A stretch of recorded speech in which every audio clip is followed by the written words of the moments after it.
Well, this little trio is made by Duchess. The pattern's 658 and it's got a name. It's called Brookfield. It's a sort of classic English cottage design, D-shaped or waisted teacup. As you can see, there's sort of pear shaping in it. Nice indent rim with gilt, linear inner rim detailing as well, and all the way around the handle. The gilt on this one's really, really fine.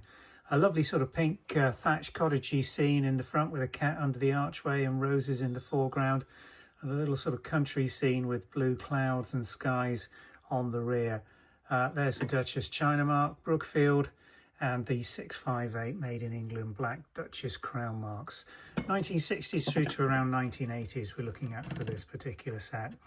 And there are the elements of the pattern again, with a lady tending to her garden with the big roses in the foreground, rolling irregular scalloped rim on a 5.5-inch saucer, matching period dated Duchess Brookfield marks.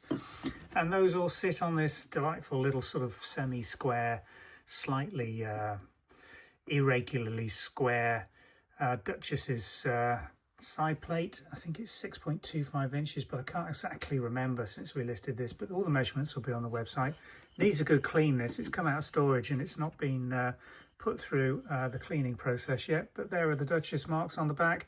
Brookfield, nice condition, very clean. Sure, all this will come off. It's just surface marking from where it's been in storage. They're quite rare to find these now, Brookfield. Didn't make them in massive quantities.